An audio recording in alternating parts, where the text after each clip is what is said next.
Le Nouvel Esprit Public, Philippe Meyer, bonjour.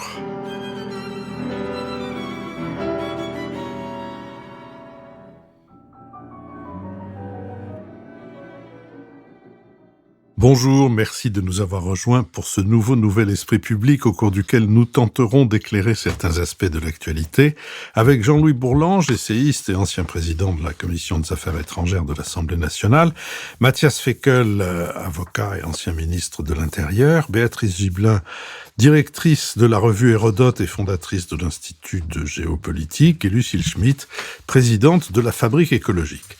Nous sommes partenaires de l'hebdomadaire Le 1, dont le dernier numéro a pour titre « Groenland, pourquoi Trump veut s'en emparer ». Il est chapeauté ainsi « Tant pis si la menace sino-russe paraît encore lointaine ou les minerais stratégiques difficiles à exploiter, le rêve d'ajouter une 51e étoile au drapeau américain semble l'emporter sur toute forme de rationalité ». Notre prochain enregistrement public aura lieu à l'école alsacienne le dimanche 8 février. On peut déjà s'y inscrire.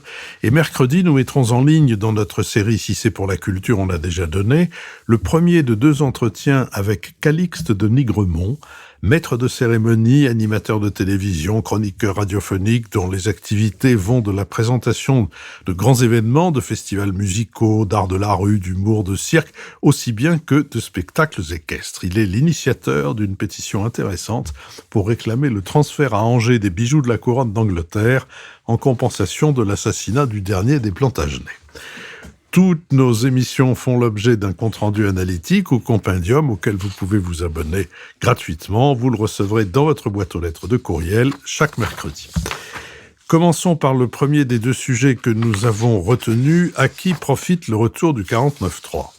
Sous la pression du chef de l'État Emmanuel Macron, des partis et de l'opinion, Sébastien Lecornu s'est résigné lundi à annoncer le recours à l'article 49 alinéa 3 de la Constitution pour faire adopter le projet de loi de finances pour 2026. Sans majorité, le locataire de Matignon a engagé la responsabilité de son gouvernement devant l'Assemblée nationale dès mardi. Pour la 4e année de suite, le Parlement ne votera pas le budget de l'État malgré 350 heures de débat en 3 mois. 3 recours au 49.3 seront au minimum nécessaires, un premier sur la partie recettes, un autre sur la partie dépenses et un dernier en lecture définitive sur l'ensemble du projet de loi de finances après un passage au Sénat. Le chef du gouvernement espère clore la séquence budgétaire au cours de la première semaine de février. Partant du principe qu'il ne serait jamais d'accord avec le centre et la droite sur la partie recettes du budget, les socialistes ont concentré avec succès leurs revendications sur la partie dépenses. Sébastien Lecornu a coché quasiment toutes les cases des demandes formulées par les socialistes, création de 2000 postes supplémentaires dans l'éducation nationale, maintien de l'aide personnalisée au logement et des bourses étudiantes, généralisation du repas au Crous à 1 € pour tous les étudiants, maintien du dispositif MaPrimeRénov', augmentation de la prime d'activité, des moyens des bailleurs sociaux et du nombre d'accompagnants d'élèves en situation de handicap. Dans le bloc central et à droite, de nombreux députés ont marqué leur insatisfaction.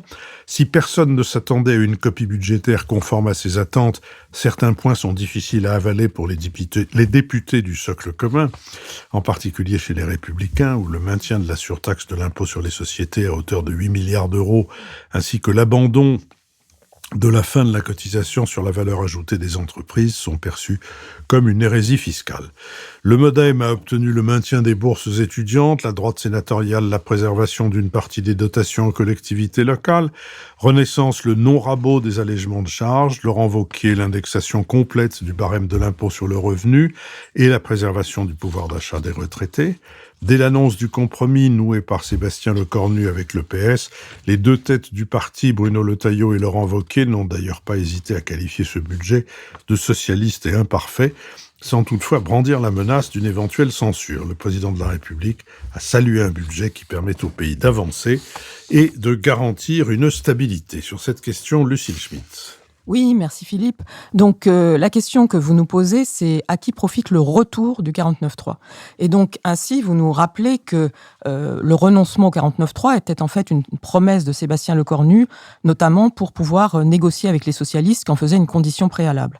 Mais le retour de ce 49.3, qui fait partie de ce qu'on appelle le parlementarisme rationalisé, c'est-à-dire la possibilité pour le gouvernement d'utiliser des outils qui forcent le Parlement, d'une certaine manière, à choisir entre lui, le gouvernement et la mesure qui est proposée, en l'occurrence le budget, c'est aussi quelque chose qui était devenu nécessaire à cause d'interminables débats budgétaires non conclusifs et qui ont démontré combien le Parlement est aujourd'hui divisé et combien la question du compromis est quelque chose de difficile à obtenir compte tenu de notre culture politique, mais aussi d'une certaine forme d'irresponsabilité des parlementaires, notamment du côté des partis dits populistes entre le Rassemblement national et la France insoumise. À quoi répondre ? Comment dire ? Le Parti socialiste apparaît à court terme comme le vainqueur de cette séquence, y compris alors qu'il avait demandé le renoncement au 49.3 parce que, comme vous l'avez rappelé, sa liste de courses a été parfaitement honorée par le Premier ministre. Le problème que nous avons devant nous, c'est qu'il s'agit bien d'une liste de courses et qu'à partir de là, la question de définir quel est le projet de société porté par le Parti socialiste, hormis le fait qu'il souhaite réduire les inégalités, notamment les inégalités fiscales, mais aussi les inégalités sociales, ce qui est un déterminant fort de son identité politique, la question du projet de société qu'il porte n'apparaît pas clarifiée sur le plan vis-à-vis des Français. En revanche, le Parti socialiste a réussi, à travers ce budget, à se détacher de la France insoumise, et ça, c'est certainement une victoire politique importante, mais dont on va pouvoir mesurer le risque qu'il prend très rapidement à l'occasion des municipales de mars. Donc, à court terme, je dirais, le Parti socialiste est le vainqueur de la séquence en prenant le risque de se détacher de ses alliés de gauche. Mais on doit aller plus loin et regarder en quoi est-ce que, d'une certaine manière, ce qui vient de se passer est aussi un renoncement des parlementaires à installer la culture de la responsabilité vis-à-vis de l'exécutif. Pourquoi ? Parce que, au fond, ce qui est devenu l'objectif ultime, c'était on va réussir à voter un budget. Je rappelle que l'objectif premier était de réduire le déficit budgétaire et d'avoir un budget qui, au fond, illustre la capacité des parlementaires à reprendre sur un sujet central par rapport à ce qu'attendent les Français vis-à-vis de ceux qu'ils ont élus, un enjeu de responsabilité. C'est quand même ce qui avait justifié notamment la mise en risque de François Bayrou et ensuite sa chute. Donc on a perdu un objectif qui était un objectif central. On a été pendant des semaines et des mois dans la situation de se demander si on aurait un budget pour la France, et ce pour la 2e année consécutive. Donc il faut se poser la question dans une séquence en mettant les choses en perspective, et se demander si à l'issue de cette séquence politique, avec le retour du 49.3, ce ne sont pas au fond les partis populistes qui, et notamment le Rassemblement national, qui sont en situation de bénéficier de ce qui s'est passé. Pourquoi ? Je m'explique.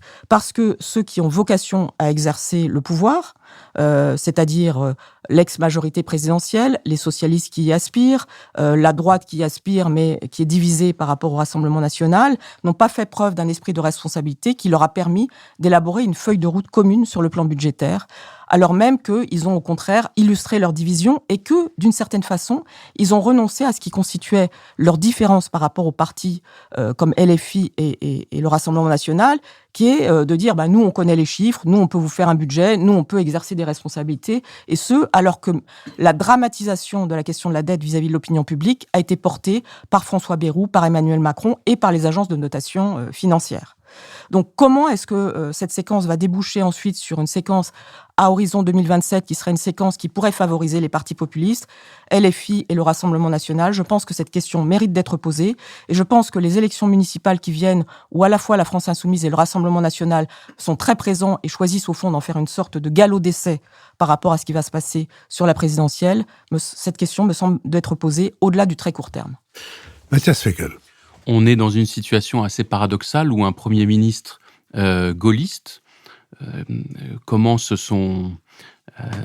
sa fonction en disant qu'il ne souhaite pas avoir recours au 49.3, et une opposition, notamment de gauche, qui aujourd'hui le réclame, alors qu'il y a quand même des réserves très fortes sur ce mécanisme-là du parlementarisme rationalisé. Alors, on peut en déduire d'abord qu'on est vraiment à la fin d'un quinquennat, à la fin du macronisme, et que cette fin va être douloureuse, longue et pénible, et sans doute chère à payer pour le pays.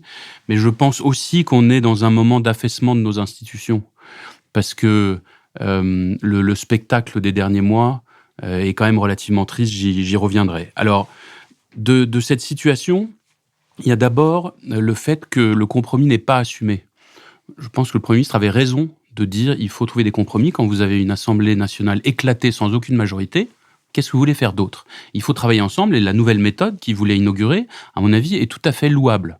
Et ensuite, aujourd'hui, ce compromis n'est pas assumé. Pourquoi ? Parce que derrière, il y a l'obsession présidentialiste, c'est-à-dire que tout le monde... je crois qu'un membre actuel du gouvernement avait dénombré une 50aine de candidats à la présidentielle. Bon, très bien. Donc chacun oui, c'est ça. C'est Roland Lescure, et peut-être même un peu plus de 50. À aucun moment, personne se demande quel est le bon budget pour la France, et chacun est dans des calculs internes, externes, relativement sordides. Ce qui fait que ce qui devrait être le cœur du Parlement, le travail sur le budget et le vote du budget, c'est quand même là-dessus que les parlements modernes sont nés, finalement, est un peu évacué. Je dis ça pour le contexte. Après, à qui ça profite ? Je pense quand même que la gauche de gouvernement et le PS en tirent bénéfice, effectivement, d'abord parce qu'ils se détachent de la France insoumise, qui montrent qu'ils ont le souci de eux faire des compromis réels, au moins sur un certain nombre d'avancées. Après, la difficulté du budget, c'est quand même sa soutenabilité, malgré tout. Et là, tout le monde peut en prendre sur son compte, mais on est dans un pays surendetté, avec des déficits que la Cour des comptes a analysés de manière très précise, dans un contexte international très compliqué. Et donc, autant il est louable de mener des batailles culturelles, je pense que la bataille sur la taxe Zuckman, qui sur le fond sans doute mérite beaucoup d'être ajustée, mais l'idée de remettre de la justice fiscale, ça a été fait de manière efficace, au moins du point de vue du PS. Mais est-ce que ce budget est soutenable dans une période difficile ? Je pense que sur les économies, on n'y est pas, loin de là. Sur la réforme de l'État, on n'y est pas, loin de là. Et sur la politique d'attractivité, donc on le veuille ou non, notre pays a besoin dans la concurrence internationale actuelle, on n'y est pas non plus. Deux derniers points pour dire d'abord que je pense qu'il y a une grande lassitude et que le Parlement tel qu'il se donne en spectacle depuis la dissolution, c'est quelque chose d'extrêmement dangereux, parce que c'est comme ça que des institutions démocratiques s'auto-affaiblissent et sapent elles-mêmes leur légitimité. Quand un travail sérieux et un débat sérieux, même violent, mais à la fin quand même constructif, n'est plus au rendez-vous.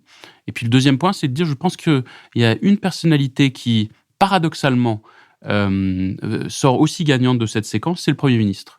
Alors même qu'il avait commencé en disant « je ne ferai pas de 49.3 » et qu'il est aujourd'hui contraint de le faire, il a montré qu'il était un homme de dialogue, un homme d'ouverture, qui a tenté, dans un contexte quand même indémardable, je pense qu'on peut le dire comme ça, à tenter de bonne foi et de bonne volonté de faire les choses. Et je pense que pour la suite, ça sera quelque chose à regarder d'assez près. Béatrice Gibelin. En tout cas, le 49.3 montrait son utilité quand on est dans une situation sans majorité confortable, on va dire, et qu'on a donc dans ce contexte-là absolument besoin du 49.3. Je rappellerai que Lionel Jospin avait dit « mais les socialistes ont bien tort de crier comme ça sur le 49.3 parce qu'on en aura besoin ». Car étant dans l'opposition, ils ne voteront pas le budget et ils seront bien contents qu'ils puissent passer par le 49.3. C'est exactement ce qui s'est passé.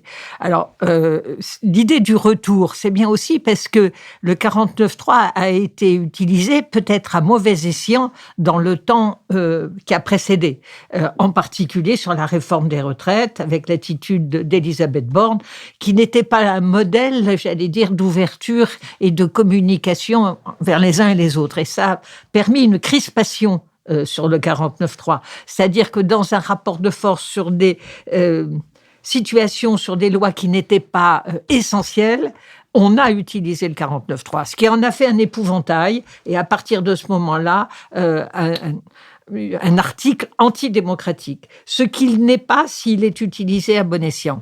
Donc son retour s'explique aussi sans doute par cela. Donc c'est un 49.3 négocié. Voilà. Comme l'a rappelé Matthias Fekl, le Premier ministre a pris le temps d'écouter, et puis, voyant le rapport de force, il a accepté la liste de courses. Il ne pouvait pas faire autrement. Je trouve que c'est un peu hypocrite de dire il n'aurait pas dû, on a laissé filer, mais qu'est-ce que ça voulait dire d'autre ? Devant une forme d'irresponsabilité des parlementaires, parce qu'on en était là, il y aurait eu la censure. Et à ce moment-là, le gouvernement serait tombé, on n'avait toujours pas de budget et la situation était encore plus grave. Donc, c'est un moindre mal dans une situation qui est effectivement très, très mauvaise. Alors, à qui ça profite ? Ça profite aux retraités, comme d'habitude. Ça profite, puisqu'on ne touche pas à ces fameux frais professionnels des retraités, qui étaient quand même votés pour une compensation, parce que comme ils ne pouvaient pas frauder, il fallait bien leur donner un petit quelque chose pour compenser par rapport à ceux qui pouvaient frauder. C'est quand même ça l'origine, rappelons-le, dans les années 70. Je dirais même pas un atout pour les étudiants, parce que les étudiants qui avaient besoin du repas à 1 euro, ils l'avaient déjà. Donc maintenant, on donne un repas à 1 euro aux enfants de la bourgeoisie qui font des études. Bon, on peut voir les choses comme ça, mais c'était pas. Mais c'est un affichage. Et je pense que la liste de courses du PS, c'est une liste de courses qui va utiliser pendant ces campagnes municipales, parce que c'est des mesures simples. C'est des mesures qui vont sur les marchés, sur les discussions dans les appartements, dans le porte-à-porte. Ça va marcher. On a obtenu ça. Donc, je pense que le gain pour eux va être important, même dans l'optique des municipales, qui étaient quand même assez risquées.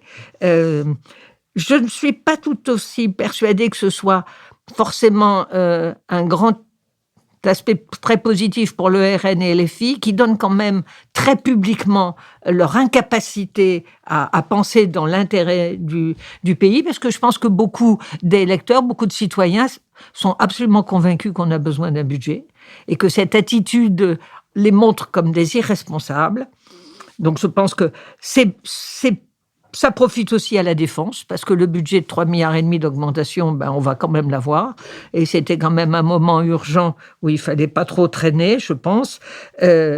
Alors c'est sûr que les perdants, ça continue d'être les macronistes, puisqu'ils sont bien obligés d'avaler, mais aussi une partie des LR, parce que Wauquiez vocifère, et il a dit, mais il est important que la France ait un budget, donc on rentre à la niche. C'est quand même ça qui s'est passé. Jean-Louis Bourlanges. Oui, moi je suis de ceux qui n'ont jamais considéré que l'abandon ou la suspension du 49.3 était quelque chose d'important. Je pense que ça n'était pas important pour 2 raisons.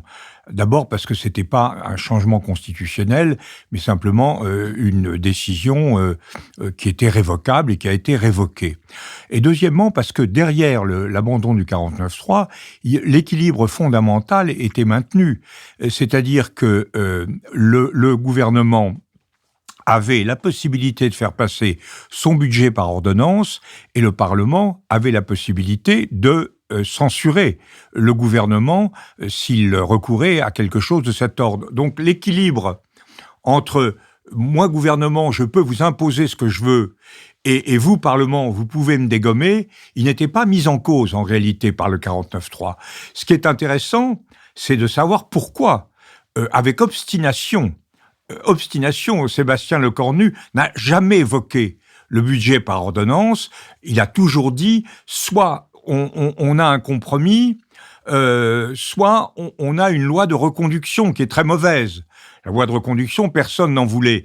Et en fait, il faut un budget pour la France. Mais avec l'ordonnance, on avait aussi un budget pour la France. La seule différence, c'est qu'avec, non pas le 49.3, mais avec l'accord avec les socialistes, on avait non seulement un budget pour la France, mais on avait un gouvernement qui restait debout. L'enjeu n'était pas le budget. L'enjeu, c'était la survie du gouvernement. Et alors, le 49.3 par consentement mutuel, a-t-on dit de façon assez heureuse.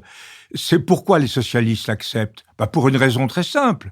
C'est que c'est un instrument de coercition contre le bloc central, contre l'ex-majorité macronienne, et de manière à faire prévaloir des concessions qui sont tellement honteuses de la part du gouvernement, honteuse entre guillemets, qu'au moment où on vote la censure, vendredi, eh bien, le gouvernement n'a pas cru bon de dire exactement ce qu'il ferait au point de vue dépenses, parce qu'il sait très bien qu'il est très fragile sur ce plan-là. Donc, les députés ont voté contre n'ont pas censuré le gouvernement, sans savoir à quelle sauce ils allaient être mangés. C'est donc tout à fait logique que les socialistes aient accepté ça, et je ne pense pas que Monsieur Lecornu se soit déjugé. En renonçant au 49.3, il a simplement poursuivi la paix par d'autres moyens. Clausewitz dit qu'on poursuit la guerre par d'autres. C'est la politique par d'autres moyens. Lui, c'est la paix par d'autres moyens, parce qu'il a donné satisfaction aux socialistes. Ça, c'est la première observation que je veux faire. La seconde, c'est qu'on est quand même dans un système qui est profondément aberrant. Je l'ai défini, j'ai fait un article dans Télos récemment, comme la République acéphale.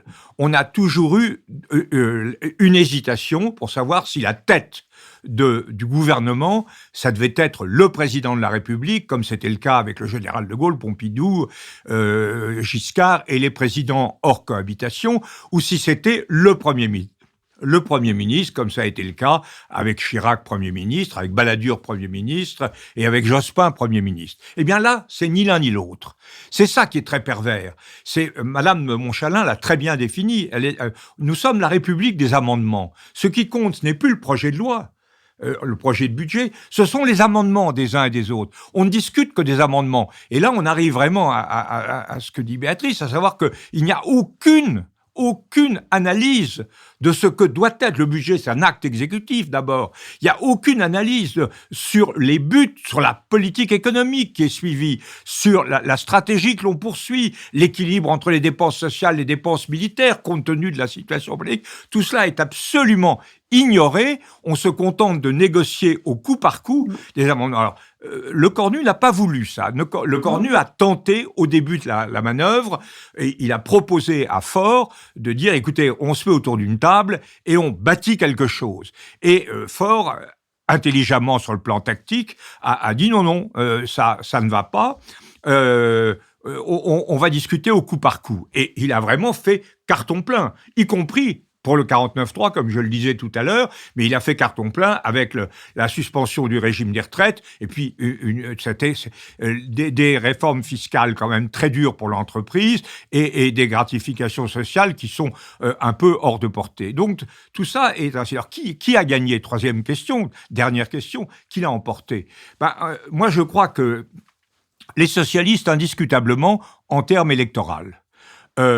Le président de la République a le sentiment qu'il peut durer comme ça un peu plus longtemps, donc il a la paix, mais c'est quand même une mise en cause très très profonde des orientations fondamentales. Et la partie réussie de son mandat, c'est-à-dire la lutte contre le chômage et le dynamisme de l'emploi. Mais le problème fondamental, c'est une sorte de schizophrénie totale entre notre position internationale, qui fait que le président de la République s'affiche comme le leader d'une Europe qui résiste à Trump, etc., et un budget qui est le renoncement à la réduction de l'endettement, le renoncement à une musculation, je ne sais pas si on peut dire ça, enfin à un renforcement de l'économie, et à dégager, même si on a passé quelques dépenses, à dégager les marges nécessaires pour un véritable réveil militaire. Donc, en d'autres termes, je dis que dans cette affaire, le grand vainqueur, c'est tactiquement les socialistes et politiquement Trump, parce que la France sort affaiblie et incapable d'assumer le leadership auquel elle prétend sur le plan international. Lucile Schmitt. Oui, je crois qu'on a tous évoqué la question de cet affaissement institutionnel, pour reprendre l'expression de Mathias. Moi, je ne suis pas sûre qu'il y ait un affaissement institutionnel. Je pense qu'il y a en revanche un affaissement de la sociologie du pouvoir. Je m'explique. Il me semble que ceux qui sont aujourd'hui à l'Assemblée nationale et que ceux qui sont aujourd'hui ministres, ceux qui sont dans le pouvoir exécutif, d'ailleurs, qui peut citer vraiment le nom, en dehors de celui de Sébastien Lecornu, des ministres de ce gouvernement, je pense que cette question du comportement de ceux qui sont élus et de leur esprit d'irresponsabilité est un vrai sujet. Et je pense que c'est en ce sens qu'il ne faut pas parler forcément d'affaissement institutionnel. Je ne crois pas que le sujet soit la Constitution de la Ve République. Je pense que le sujet, c'est le comportement de ceux qui sont élus. Et en ce sens, cet affaissement institutionnel ne peut que bénéficier, me semble-t-il, à ceux qui contestent la sociologie du pouvoir et qui renvoient dans un seul bloc, au fond, ceux qui ont vocation, enfin qui ont jusqu'à présent toujours exercé le pouvoir, en l'occurrence le Rassemblement national, qui dit maintenant « donnez-moi ma chance ». Donc ça, c'est un premier point. Je voudrais ensuite parler de Sébastien Lecornu, qui a reçu ici quelques louanges. Certes, Sébastien Lecornu a cette capacité à organiser des compromis, à faire des discussions, à faire des déjeuners. Ceci dit, il faut se poser la question, encore une fois, dans une perspective de moyen terme. Si gagner du temps, c'est organiser le marchepied pour que le Rassemblement national, ensuite, à l'élection présidentielle, soit en situation, moi, je trouve que Sébastien Lecornu est un mauvais Premier ministre. Et toute cette glose, c'est pas mes co-intervenants que je critique, mais nous sommes depuis des mois dans une situation où la méthode Lecornu est devenue une espèce de marronnier. Moi, je trouve que la méthode Lecornu, c'est très tactique. Ça consiste, effectivement, comme le disait Jean-Louis, peut-être qu'il a essayé d'organiser un espace de négociation et qu'il n'a pas pu à cause des socialistes. Mais si c'est ensuite pour faire des déjeuners, pour ensuite reprendre la liste de courses, suspendre la réforme des retraites, et qu'on nous dise que la jeunesse a quand même une grande chance d'avoir des repas à 1 euro, alors que la question de la suspension de la réforme des retraites pose un problème d'équilibre entre générations, ça c'est un vrai sujet. C'est-à-dire que on est dans un pays dans lequel je pense que ce budget sacrifie la place de la jeunesse pour les 10-15 années à venir. Donc c'est gentil de donner des repas à 1 euro, mais je pense qu'il faudrait aussi donner une place réellement à ceux qui représentent l'avenir de notre pays. Donc en ce sens, moi je critique l'idée que Lecornu soit quelqu'un qui ait un avenir politique, ou en tout cas je ne l'espère pas. Donc, un mot sur Lecornu. Moi, je suis pas d'accord avec ce que vient de dire Lucie. Je crois que si les socialistes ont gagné, c'est parce que ce dont ils étaient porteurs, c'était la grande majorité voulue par les électeurs. C'est ça le drame. C'est ça le drame. Et que donc, ils ont été... Et c'est ça qui a plombé complètement le bloc central et LR, qui n'osait pas prendre position. Regardez le Sénat, ils ont voté aussi pour des dépenses. Ils n'osaient pas attaquer les retraités, ils n'osaient pas attaquer les collectivités territoriales. Donc les socialistes avaient peu de députés, mais effectivement représentaient très largement les choses. Quant à Lecornu, je trouve qu'il a été très habile, très honnête. En réalité, il n'avait pas le choix. Le choix de Lecornu, c'est un choix... moi, je suis tout à fait d'accord avec ce que dit Lucie. Je ne crois pas que l'option de Madame Dubarry, encore une minute, monsieur le bourreau, soit la bonne. Mais il est évident que l'option, c'était ce qu'a fait Lecornu et qu'il a assumé, que je réprouve personnellement, mais je crois qu'il a eu le courage de l'assumer, ou alors la dissolution et l'épreuve de force immédiate avec le Rassemblement national et avec effectivement des chances très sérieuses pour le Rassemblement national. C'était un choix cornélien auquel il était confronté. Moi, j'aurais pas fait le même que lui, mais je crois qu'on ne peut pas nier la cohérence de son attitude. Je vous remercie. Je vous propose de passer au deuxième sujet que nous avons retenu et intitulé « De quoi le Groenland est-il l'enjeu ?» Plus grande île du monde, près de 4 fois la France métropolitaine, située entre l'océan Atlantique Nord et l'océan Arctique, le Groenland, territoire danois autonome, est recouvert à 80% par une calotte glaciaire. Il est peuplé d'environ 56 000 habitants majoritairement inuits, dont un tiers vit à Nuuk, la capitale. Et depuis 1 an, la Maison-Blanche affirme que les États-Unis auraient besoin de s'étendre et que prendre le Groenland est pour ce pays une nécessité vitale, une question de sécurité nationale. Or, le Groenland est déjà le précaré des Américains dans l'Arctique. Ils y ont établi la base la plus septentrionale de leur arsenal, à 1500 km de Nuuk, à 1200 du cercle polaire arctique. Plus d'une centaine de soldats y sont déployés en permanence. Et pour justifier ce besoin pressant de s'approprier un territoire de l'OTAN, Donald Trump a déclaré « Le Groenland est rempli de navires chinois et russes partout ». Le président américain doit confondre le Groenland et l'océan Arctique, ainsi que sa banquise, car il n'y a pas de Russes ni de Chinois au Groenland. Autre raison, peut-être comme touriste, autre raison de l'intérêt suscité par le territoire autonome, les ressources naturelles, et notamment les terres rares, dont le sous-sol groenlandais regorge, cobalt, graphite, lithium, nickel, zinc, etc. Ces métaux entrent dans la fabrication des batteries, des éoliennes et de nombreux équipements électroniques. L'uranium constitue un autre point sensible. Pourtant, jusqu'à présent, très peu de projets d'extraction ont vu le jour.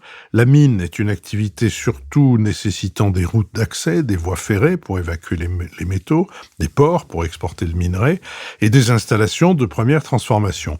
Or, les infrastructures de ce type sont très limitées au Groenland, qui a tenté pendant plus de 50 ans d'exploiter son pétrole avant de renoncer au début des années 2020. Comme dans le cas du Venezuela, l'énergie n'est pas l'unique prétexte d'agir pour Donald Trump, qui veut pouvoir mettre à son crédit politique l'augmentation artificielle de la taille d'un pays déjà plus grand que les autres. Le réel enjeu économique semble être celui des voies de navigation, qui se double d'un enjeu sécuritaire. Le Groenland se situe à proximité d'anciennes routes maritimes arctiques qui promettent de devenir de plus en plus facilement praticables en raison de l'accélération du réchauffement climatique, avec un impact plus immédiat sur la logistique militaire que sur l'économie mondiale. À Davos, mercredi, le président américain a déclaré qu'il n'utiliserait finalement pas la force pour conquérir le Groenland, puis le secrétaire général de l'OTAN a proposé à Donald Trump un transfert de souveraineté de la base militaire de Pituffik. Reste à faire approuver ces concessions aux Danois et aux Groenlandais. Ils se sont déjà insurgés contre cette proposition. Sur cette question, Béatrice Gibelin. Oui, c'est tout à fait étonnant, invraisemblable d'entendre un président de la première puissance mondiale discourir comme ça sur son désir de mettre la main sur ce qu'il a appelé un malheureux bloc de glace qu'on me refuse, alors que moi j'ai déjà tant donné à tout cela. C'est invraisemblable, parce que si on regarde un peu les choses, la sécurité des États-Unis n'est absolument pas menacée par le Groenland. On a là un effet de ce qu'on appelle, nous, en géopolitique, des représentations. C'est-à-dire que ça fait longtemps que les États-Unis s'intéressent au Groenland. Déjà au 19e siècle, au moment où ils achètent l'Alaska, ils envisagent aussi qu'ils pourraient acheter le Groenland. Et c'est quoi cette représentation qui accourt à ce moment-là ? C'est la représentation que quand on tient un certain endroit, on tient l'équilibre du monde. Cette représentation qui a été reprise en 2019 encore par le Naval War College et qui écrivait « Celui qui tiendra le Groenland tiendra l'Arctique. C'est l'emplacement stratégique le plus important de l'Arctique et peut-être du monde. » Personne ne l'a jamais démontré. C'est une affirmation. C'est la même que Mackinder au 19e siècle qui disait « Celui qui tient la Sibérie, le Heartland, tient l'équilibre du monde. » Ça ne s'est absolument jamais vérifié, bien évidemment. Mais la force de certaines représentations d'un discours va crédibiliser le discours de la sécurité. Or, si on regarde le discours de la sécurité, le nombre, par exemple, de sous-marins nucléaires soviétiques qu'il y avait encore dans les années, début des années 90, avant l'effondrement, il y avait 65 sous-marins nucléaires. Ils sont 16 aujourd'hui. Il y avait 60 sous-marins à missiles balistiques nucléaires. Ils sont 14 aujourd'hui. Il suffisait de répondre avec simplement ces chiffres simples. Quant aux routes commerciales, enfin, il faut être quand même un peu sérieux. Ce discours des routes commerciales où c'est l'Eldorado, on va gagner 2 semaines, c'est tellement formidable. Vous savez combien passé de bateaux dans l'année 2024 ? 97. Et que là-dedans, il y avait un petit tiers peut-être qui était chinois. Et vous savez combien il en passe dans le canal de Suez ? Presque 30 000. Donc on peut peut-être un petit peu prendre la mesure des choses quand on tient ce type de discours. C'est quand même pas si compliqué que ça de vérifier un certain nombre de données plutôt que de taper le tambour sur les routes commerciales. Et puis encore, cette fameuse route maritime évoquée par Philippe, c'est une route qui se trouve à 1800 kilomètres de la pointe la plus proche de la zone arctique russe. 1800 kilomètres. Dans une zone où on ne circule pas comme en Méditerranée. Le nombre de brise-glace qu'il faut avoir, et un brise-glace, ça coûte extrêmement cher. Donc, on s'est embarqué dans à crédibiliser un discours sur de l'utilité du Groenland, et je parle même pas des mines, parce que tous les essais de mines qui ont été faits, et on a cherché du pétrole, et on l'a cherché pendant longtemps, ça a coûté des milliards, puis on s'est rendu compte que, il fait vraiment très très froid, et qu'à exploiter, c'était pas forcément très intéressant. De même si le lithium, ou l'oxyde de zinc, ou tout ce qu'on dit, mais à quelles conditions on va les exploiter? Les Chinois étaient effectivement présents, mais ils ont été bloqués tout de suite. Ils voulaient s'occuper de l'aéroport de Nuuk, ils voulaient s'occuper des ports, ils voulaient avoir des mines à exploiter. Mais les Danois, mais surtout les Groenlandais, ont dit non, parce que nous, pour des raisons écologiques, environnementales, on s'y oppose formellement. Et les Chinois, ils ont remballé leurs investissements, ils n'y sont pas restés plus longtemps que ça. Donc, je crois que le réel enjeu, je dirais, c'est, à part agrandir le territoire des États-Unis, mais alors il faudrait qu'ils prennent aussi le Canada pour devenir plus grand que la Russie et qu'ils deviennent le premier plus grand pays du monde. Autre représentation de puissance par la taille, parce que même en faisant du Groenland un 51e État, il ne sera pas encore aussi grand que les États-Unis. Que la Russie. Que la Russie, pardon. Et je trouve que c'est vraiment la force d'une certaine représentation sur un discours pseudo-stratégique qui a pris le poids qui est devenu majeur dans une argumentation qui ne tenait absolument pas debout. Puis j'en finirai là. Ce qui m'étonne, c'est comment la peur a saisi autant de monde sur l'idée que c'était possible. Mathias Fekl. Difficile de parler après Béatrice Gibelin sur ce dossier-là. Plusieurs points. Peut-être d'abord, alors je ne rentre pas dans la psychologie du président américain parce que ça mériterait sans doute une émission à part entière avec des spécialistes, mais on est dans une époque caractérisée par la compétition entre grandes puissances, pardon de la banalité du propos, et c'en est une nouvelle illustration. Qu'elle soit fondée ou pas fondée, dans sa psychologie, la concurrence États-Unis, Russie, Chine est quelque chose de totalement structurant. Et moi, je voudrais insister peut-être sur la nécessaire réponse européenne à ce dossier-là, parce que on voit bien que tout ça, ce sont des mouvements de fond, et ils ne vont pas s'inverser, même en cas de changement politique aux États-Unis. Je crois que ça, c'est un point très important. J'étais en charge du commerce extérieur il y a 10 ans maintenant, je vais faire 2 minutes d'ancien combattant.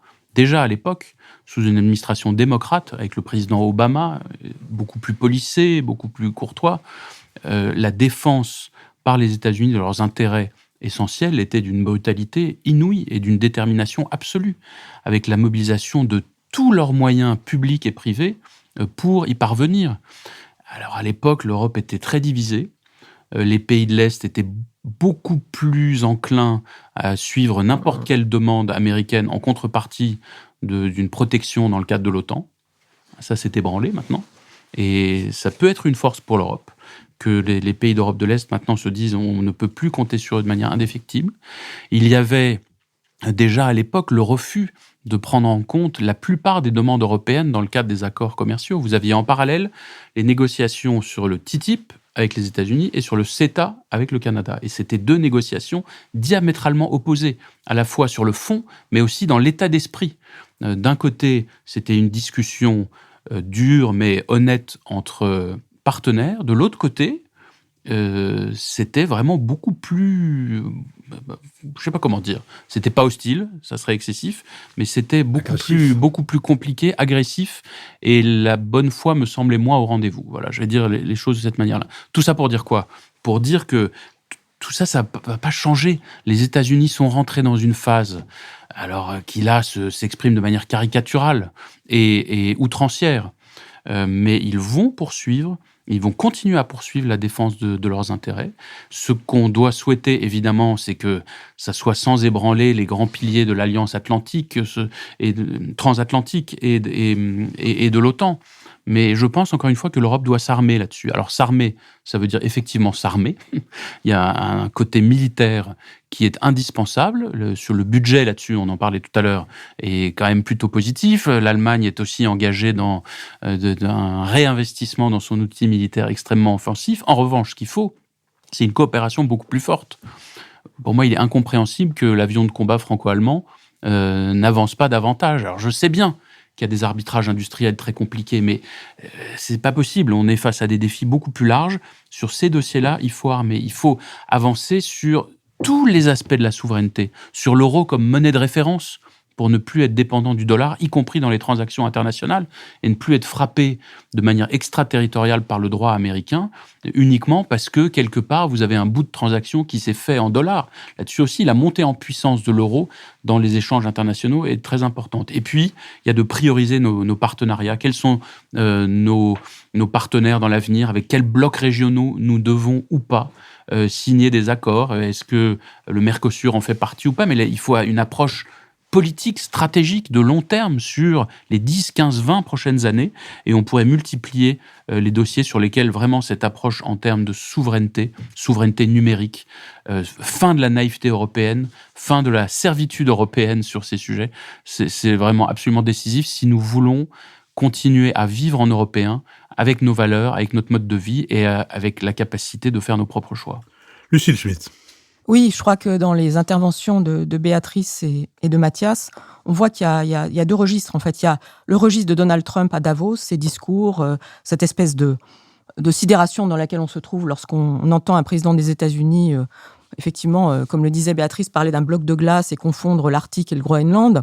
Et puis, il y a ce que dit Mathias sur la question de l'ordre international et des règles de l'ordre international qui prévalent depuis la fin de la Deuxième Guerre mondiale. Alors, il y a donc, à mon avis, deux réponses à faire. Il y a cette question a été abordée par Gavin Newsom, gouverneur de Californie, qui aimerait être l'adversaire démocrate de Donald Trump. Il a dit, Donald Trump, en fait, c'est un faible, c'est un lâche, et donc vous devez lui rétorquer très fortement, et vous devez mettre des limites de manière... au fond, vous devez le boxer. Et ça, je trouve ça assez intéressant, parce que c'est pas seulement l'adversaire politique, c'est aussi quelqu'un... Alors, Mathias disait, pas de psychologie. L'élément psychologique avec Trump me semble un élément très politique, parce que depuis le début, en fait, on voit qu'il y a un tâtonnement. On voit qu'il y a un tâtonnement sur la question de comment est-ce qu'il faut le traiter. Est-ce qu'il faut le flatter? Est-ce qu'il faut lui rentrer dedans? Est-ce qu'il faut attendre qu'il devienne raisonnable? Enfin, on voit qu'on hésite entre ces trois éléments. Et là, on a eu cet élément qui a été donné par quelqu'un qui, au fond, connaît bien Donald Trump de l'intérieur. Et on voit comment les enjeux géopolitiques doivent être aussi regardés à l'aune de ce qui se passe en politique intérieure américaine. La deuxième chose, c'est, je trouve, le discours de Mark Carney, Premier ministre du Canada, dont je rappelle qu'il a été gouverneur de la Banque d'Angleterre, où il avait déjà, de manière assez conceptuelle, parlé de cette tyrannie des horizons pour décrire la façon dont aujourd'hui, en matière de financement à l'échelle mondiale, il faut prendre en considération le dérèglement climatique, mais il y a cette tyrannie des horizons entre une finance de court terme ou une finance annualisée budgétairement, etc. Et puis la question de comment est-ce qu'on se projette sur une vision financière à moyen terme. Et là, Mark Carney, il a fait sensation parce qu'il a cité Václav Havel, évidemment, parce qu'il a au fond parlé de la façon dont on avait, d'une certaine manière, organisé une fiction d'ordre international, mais avec des règles partagées. Et il nous a invités à la fois à être plus réalistes par rapport à cette question de comment Donald Trump, comme le disait Mathias, mais aussi comment les États-Unis de longue date ne respectent plus cette fiction commune, mais qui nous permettait de vivre ensemble à l'échelle internationale. Et il nous a invités aussi à ne pas renoncer à des règles communes. J'ai trouvé ça extrêmement intéressant parce que le Canada est aussi dans une relation vitale avec les États-Unis, c'est son grand voisin, et dans une relation assez vitale avec la question de l'Arctique. Donc n'oublions pas qu'il n'y a pas que la Chine, la Russie, il y a aussi le Canada. Il y a aussi cet allié dont tu nous parlais, Mathias, en nous disant, au fond, lorsqu'on négocie avec eux, là, il y a une bonne foi et une capacité à se donner des règles communes. Et par rapport à cette question des blocs qu'il faut trouver, des alliances qu'il faut trouver, il me semble qu'il y a des choses qui ont émergé et qui sont très intéressantes par rapport à Donald Trump. C'est que Donald Trump, ce n'est pas l'ensemble des États-Unis. Qu'ensuite, nous pouvons trouver des alliances sur le continent nord-américain, par exemple avec le Canada. Et donc, il y a eu une sorte d'appel à l'Europe qui a été porté par des personnes qui ne sont pas en Europe et qui nous invitent à être aujourd'hui plus forts par rapport à Donald Trump, mais à aborder aussi des questions qui ne faisaient pas partie du projet européen. C'est plus seulement le commerce, c'est évidemment ces enjeux stratégiques. Jean-Louis Bourlanges. Oui, il y a plusieurs enjeux possibles. Le premier, c'est la sécurité. C'est une blague monumentale. Les Américains font ce qu'ils veulent au Groenland en matière de sécurité. Ils ont une base. Ils en avaient 5 ou 6, et ils les ont repliés unilatéralement eux-mêmes. Le traité de 1951 leur offre toutes les possibilités d'action militaire. C'est absolument évident. Donc ça n'entre pas en ligne de compte. Là, il y a des raisons idéologiques qui sont quand même assez intéressantes. C'est en fait un arrière-plan idéologique qui combine le refus du multilatéralisme, le protectionnisme économique et le Lebensraum nazi, c'est-à-dire la théorie de l'espace vital. C'est la même idée. C'est mon pays ne peut exister que dans l'humiliation des autres. Hein. C'est un espèce de néocolbertisme politique et pas seulement économique. On dit voilà, il faut que je prenne aux autres pour que mon peuple soit satisfait. C'est donc une idéologie extrêmement perverse et dont effectivement le Premier ministre canadien auquel il a opposé une fin de non-recevoir extrêmement argumentée. C'était très très bien en disant il faut maintenir absolument des relations multilatérales, coopératives, organisées, et faisant un appel à toutes les puissances moyennes pour organiser cette coopération. C'est un discours absolument impeccable. Et c'est d'ailleurs la preuve que quand on est le plus menacé et qu'on résiste, évidemment, il doit être très très reconnaissant à Trump, parce que sans les menaces de Trump sur le Canada, il n'aurait jamais été élu, parce que le Parti libéral était en chute libre. Mais là, il a incarné ça avec force. Donc, mais cette idée, il faut absolument la combattre. Elle s'incarne aussi dans cette espèce de prodigieuse absurdité qu'est le Conseil pour la paix, avec qui est une affaire absolument monstrueuse d'égocentrisme politique. Mais alors, le troisième enjeu, à mon avis, est très important, c'est l'enjeu européen. Je crois qu'il ne faut jamais oublier que l'orientation fondamentale de Trump, depuis toujours, sur le plan idéologique, politique, économique, douanier, c'est de lutter contre les Européens. C'est absurde, mais c'est quelque chose de très important. Regardez la National Security, Strategic Security, le document. Il parle de façon extrêmement rapide et allusive des Chinois. On dit que c'est la grande affaire, les Chinois, ça n'apparaît pas du tout dans le document. Ce qui apparaît, c'est les Européens. Écoutez le discours de Trump à l'ONU. Il s'adresse en principe au monde. Il ne parle que de l'Europe pour dire que c'est épouvantable, etc. Et là, on voit bien, et dans l'autre aspect, le seul aspect qui serait un peu intéressant, qui est les ressources minières du Groenland, ça signifie simplement qu'il veut l'arracher à un État européen, le Groenland lié au Danemark, etc., pour le confier en prendre possession. C'est donc une agression directe et caractérisée sur l'Europe. Ce qui entraîne des conséquences intéressantes. Du côté européen, je crois qu'il y a une conscience maintenant très très développée que Trump est plus qu'un adversaire, c'est un ennemi. Il n'y a pas encore du tout conscience de ce qu'on devrait faire et de ce qu'on pourrait faire, qui a été rappelé par vous les uns les autres tout à l'heure. Ça, la conscience n'existe pas. Mais ceux qui en ont eu conscience très fortement, ce sont les Américains eux-mêmes. Les milieux d'affaires, les menaces contre le gouverneur de la Fed, etc. Tout ça, les menaces de rétorsion douanière, la guerre entre le continent européen et le continent américain, c'est quelque chose qui n'arrange pas le business et qui donc atteint en profondeur les intérêts fondamentaux sur le plan électoral de Trump. C'est ça l'occasion.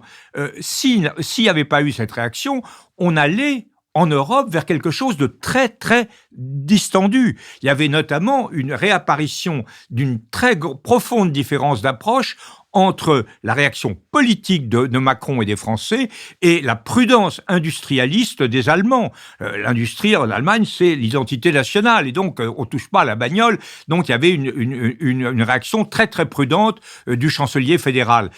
Heureusement, si je puis dire, les réactions des milieux américains ont cessé. Donc, voilà. Alors moi, finalement, le vrai enjeu de tout cela, à part cet enjeu européen qui me paraît important, c'est simplement l'effet waouh. Je crois que Trump veut montrer, la devise de Trump, c'est l'abus de pouvoir comme preuve de l'existence de Trump. C'est ça son système. Ça a été la même chose surtout notamment au Venezuela. Il n'a pas d'objectif. Il veut simplement montrer que il peut faire tout ce qu'il veut.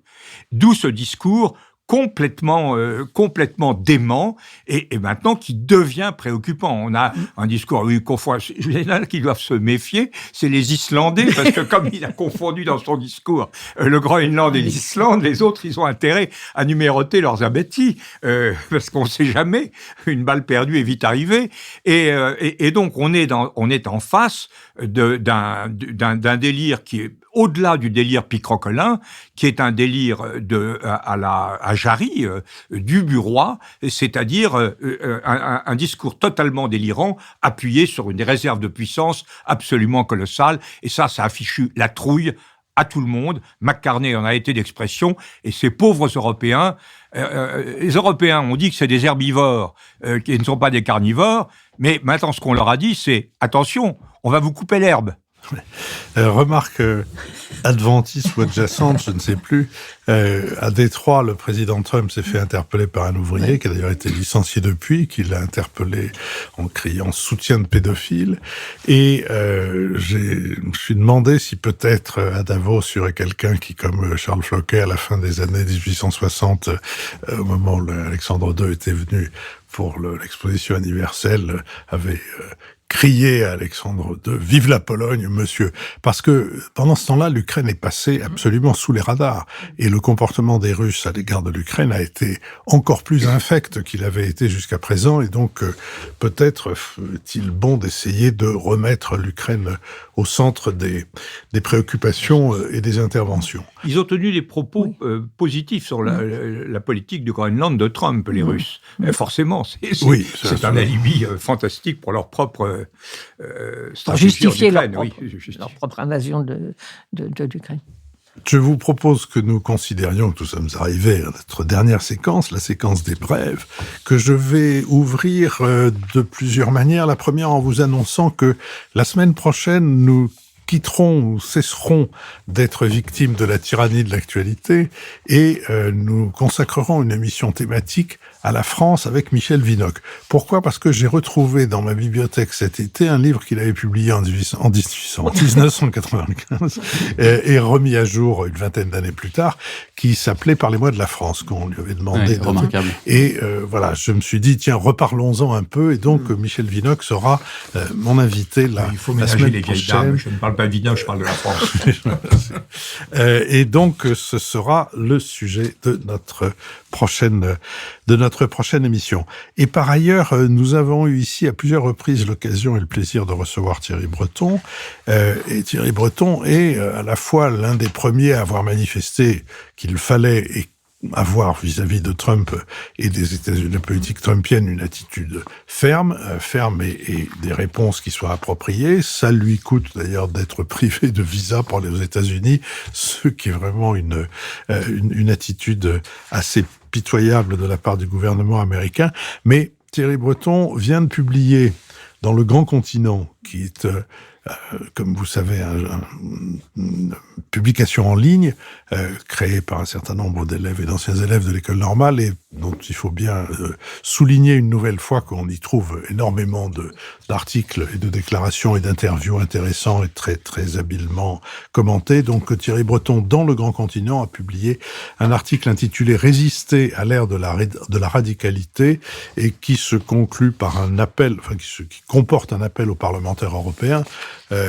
J'espère que les nôtres, ceux qui ont comme un seul homme voté contre le Mercosur cette semaine, feront partie des gens qui liront cet article et qui tâcheront d'en tirer d'autres conclusions que les conclusions qu'ils en ont tirées jusqu'à présent.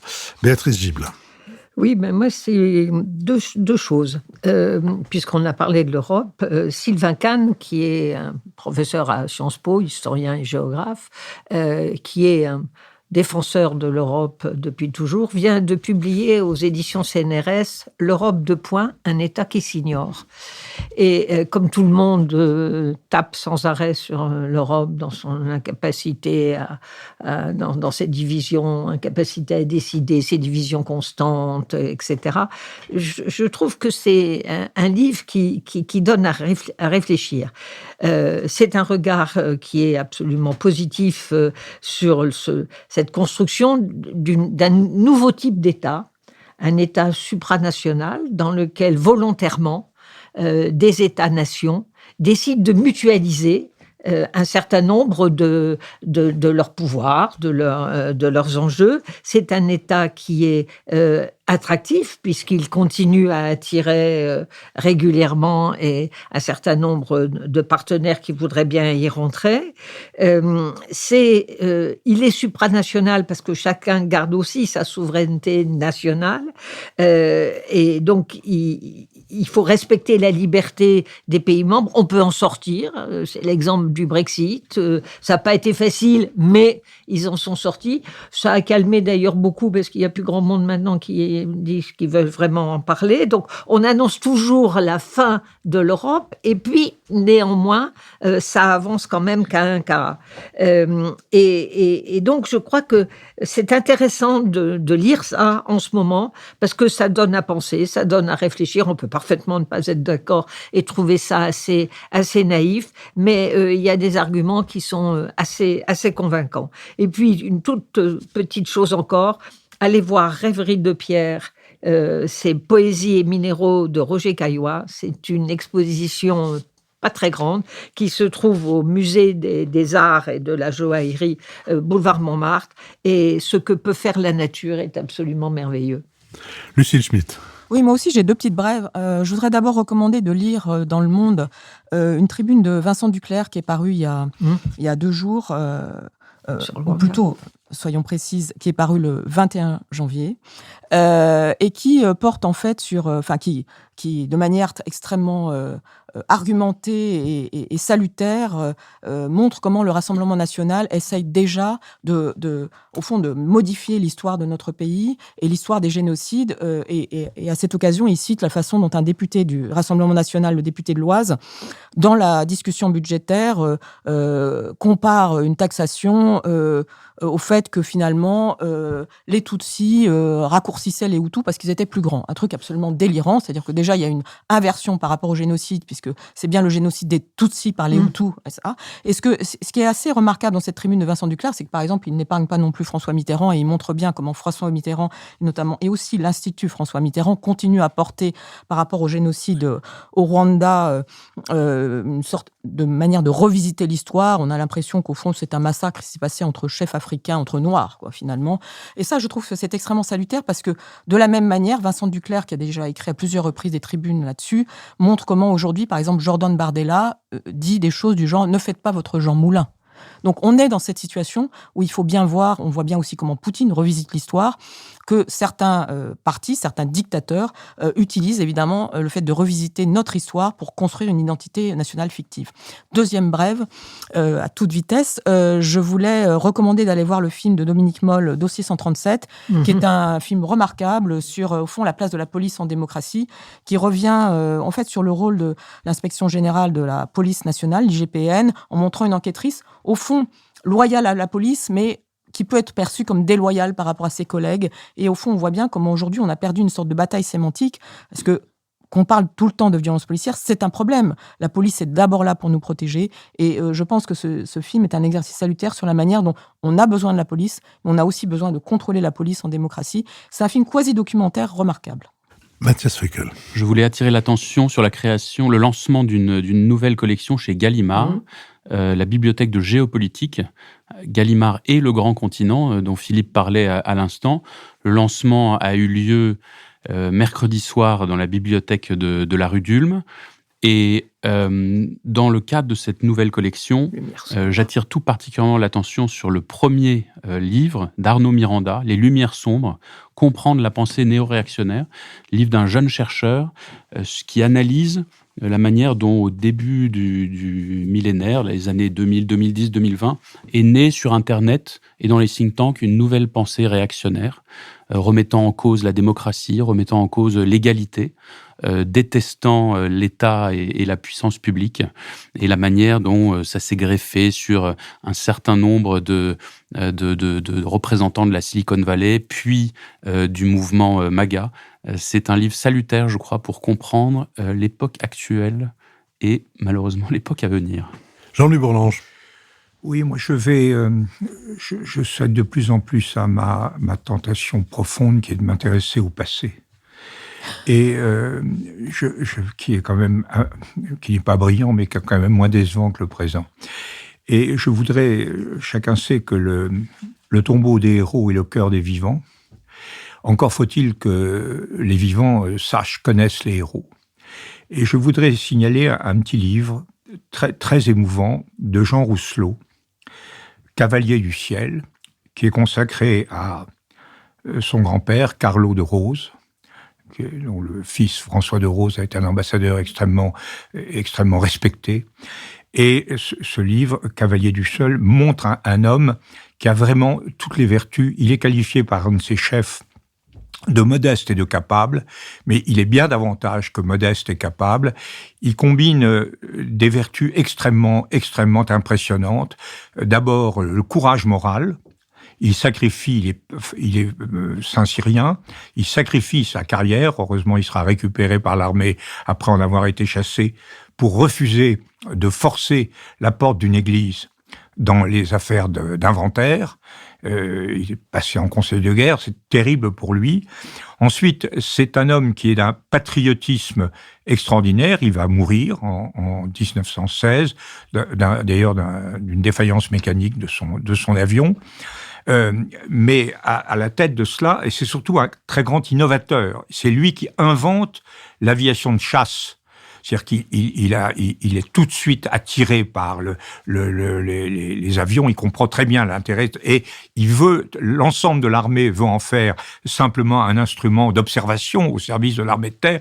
Lui dit qu'il faut que l'aviation de chasse puisse se battre, détruire d'autres avions et être une arme militaire. Et enfin, c'est sur le plan... il y a une dimension intime, familiale, qui est extraordinaire, avec son épouse Madeleine, qui est une personne absolument remarquable. Et on voit vraiment, en mesurant ce qu'un aristocrate français du début du siècle, qui meurt donc à 40 ans, c'est la qualité même de ces hommes qui nous a permis de rester indépendants et de résister dans des conditions héroïques à l'invasion.